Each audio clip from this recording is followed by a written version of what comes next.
안녕하세요. 서초동 사람들의 진영의 변호사입니다. 명절 때나 또는 평범한 상황에서라도 우리 가족분들 또 오랜만에 만나는 친지분들이랑 모여서 고스톱 한판 하신 경험들 있으시죠?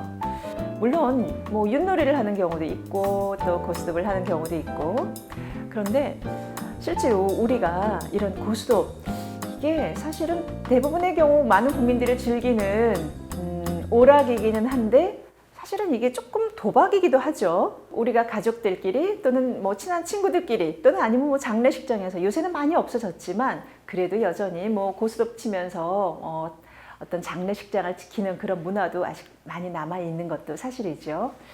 이런 고스톱 한판, 이거 어디까지 도박으로 보아야 할까요? 우리나라 형법은요, 일단 기본적으로 도박을 처벌하고 있어요.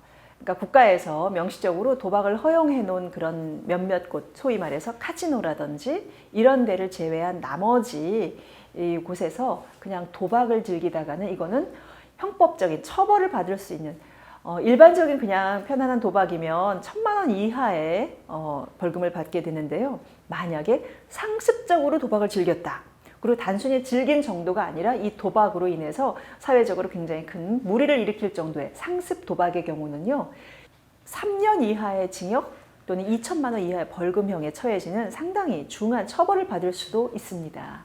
자, 그런데 그렇다고 해서 모든 경우가 다 도박죄로 처벌을 받아야 되는 것일까요? 그렇지는 않아요.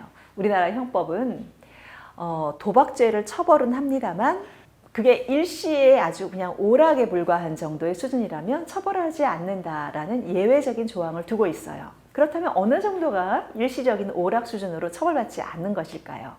예를 들어서 오랜만에 만난 친척들끼리 명절에 점심 사기 화투 한 판? 물론 한 판은 아니었겠죠. 뭐 몇 시간 정도는 쳤겠죠. 자, 이런 거 도박일까요? 뭐 예를 들어 한 30판, 뭐 40판 이렇게 쳤다. 이거 일시적인 오락이라고 볼 수 있을까요? 아니면 도박죄로 처벌받아야 할까요? 자, 먼저 결론을 말씀드리면 이런 정도는 도박으로 처벌하지는 않습니다. 실제로 어떤 사람이, 그러니까 그 고스톱을 치다가 계속해서 지고 소위 말해서 나중에 올인이 되니까 자기가 잃은 돈이 너무 아까운 거예요.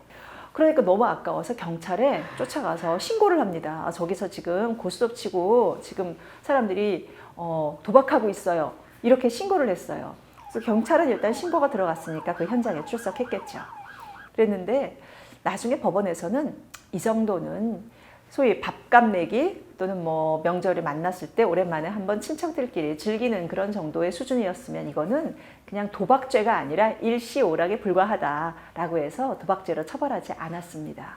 그런데 예를 들어서 윷놀이라 하더라도 윷놀이 판돈이 예를 들어서 뭐 몇십만 원이라든지 뭐 몇백이라든지 이렇게 막 큰 돈이 왔다 갔다 하면서, 그리고 단순히 그게 그냥 한번 웃자고 하는 그런 것이 아니라 정말 전문적이고 정말 지능적이고 또 이렇게 판돈까지 되게 크다, 이렇다면은 그게 반드시 윷놀이라서 괜찮고 고스톱이라서 안 되는 게 아니라 이 자체를 도박으로 해서 처벌을 하는 경우도 있습니다. 또한 우리가 가끔씩 영화 같은 거 보면 어떤 소위 말해서 은밀한 산속에 하우스라는 이름의 도박장이 비밀리에 무슨 비닐하우스 같은 그런 데서 막 뜨거운 열기를 가지고 막 도박장을 개장을 해서 도박판이 벌어졌는데 갑자기 거기에 경찰관들이 막 덮치는 그런 영화들 가끔 보신 적이 있으신가요? 자, 이런 경우는 단순히 도박을 즐기는 사람뿐 아니라 도박장을 개장한 사람, 이 훨씬 더 큰 처벌을 받습니다. 5년 이하의 징역이거든요. 그런 것처럼 실제로 도박은 그 자체로는 단순히 일시오락적인 뭐 밥값 한 번 내기, 뭐 술값 한 번 내기 이런 정도는 처벌을 하지 않지만 그 이상의 범위가 될 경우라면 그게 고스톱이 됐던 윷놀이가 됐던 뭐 마작이 됐던 처벌을 받게 돼 있어요. 뭐 서양 트럼프나 또는 뭐 동양의 고스톱이라고 해서 종목에 따라 달라지는 것은 아니란 얘기지요. 그리고 그렇게 아까 말씀드렸던 그 하우스가 개장이 돼서 많은 큰 돈이 오고 가고 이런 상황인데 경찰들이 덮쳤어요.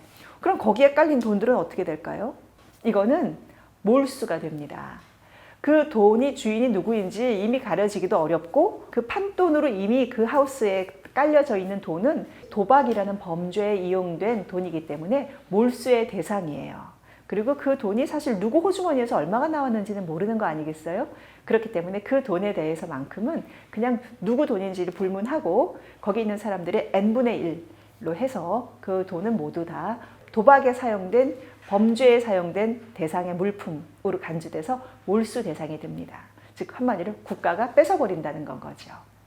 이런 것처럼 실제로 우리가 도박이다라고 생각하는 것은요, 실제 자기가 해보면 알잖아요. 이게 정말 도박 수준의 돈인지 아니면 내가 이거를 그냥 친구들 또는 친척들끼리 한번 즐겁게 재밌게 놀다가 이걸로 그냥 그 자리에서 맛있는 거 한번 사 먹고 끝날 것인지, 그것은 꼭 법의 엄격한 잣대를 들이대지 않아도 본인 스스로가 제일 잘 아실 거예요.